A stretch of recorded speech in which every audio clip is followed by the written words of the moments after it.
Hello বন্ধুরা, কেমন আছেন? আশা করি সবাই ভালো আছেন। আজকে আপনাদেরকে একদম সহজ নিয়মে প্যান কাটিং, সেলোয়ার কাটা শেখাবো। তো অবশ্যই ভিডিওটা দেখলে খুব সহজেই শিখতে পারবেন। প্রথমে আপনারা যতটুকু কাপড় থাকবে এখানে 2 ভাঁজ করবেন। তারপর খোলা সাইডটা সামনের দিকে রাখবেন। এখন দেখেন, সামনের দিকে রেখে এই বন্ধ সাইডটা আপনার পাশে রাখবেন আর 2 পাট একদম সমান করবেন।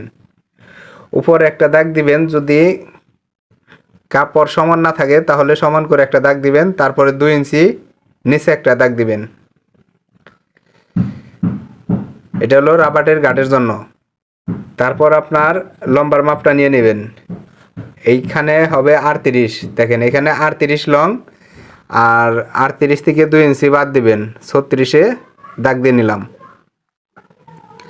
তারপর এখানে হাফ ইঞ্চি পরিমাণ শিলির জন্য বাদ রাখবেন। এখানে হবে 12 ইঞ্চি, 12-র অর্ধেক 6, এই যে 6 ইঞ্চি নিলাম, আর 1 ইঞ্চি বাড়তি নিলাম এই শিলির জন্য। এখান থেকে হায়ের মাপ 14 ইঞ্চি। তারপর সোজা করে দাগ কাটবেন।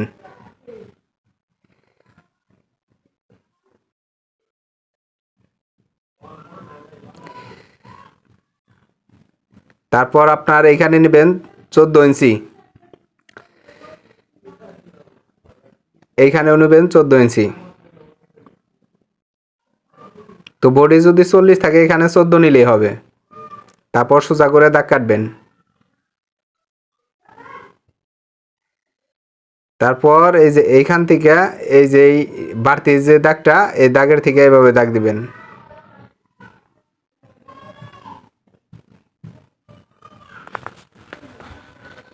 তারপর এভাবে কাটবেন, আর এখানে এই যে বাড়তি কাপড়টা যে এই যে দাগের উপর দিয়ে কেটে নেবেন।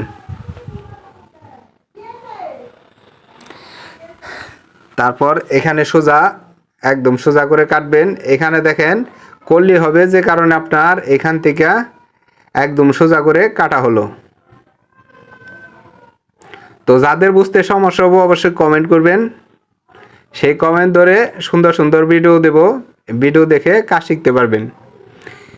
একদম নতুন যারা, এই ভিডিওগুলো শুধুমাত্র তাদের জন্য। তারপর দেখেন এখানে কাটা হয়ে গেল। তারপর এভাবে ধরবেন, এখান থেকে 5 ইঞ্চি নেবেন।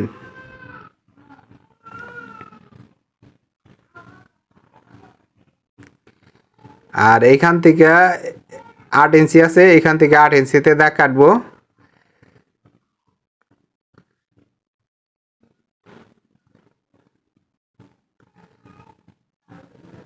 তারপরে যে 4 পাট সমান রেখে সুন্দরভাবে ভাঁজ করে এই যে দেখেন এটা সমান রাখবো।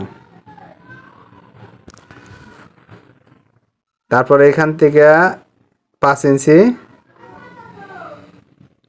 আর এখান থেকে 5 ইঞ্চি। তারপরে সোজা দাগ কাটবেন। তারপর দাগের উপর দিয়ে কেটে নেবেন।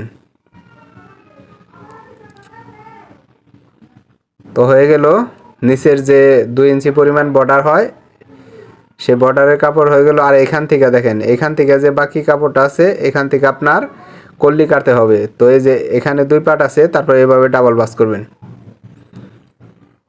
তো ডাবল ভাঁজ করে তারপরে এই যে এভাবে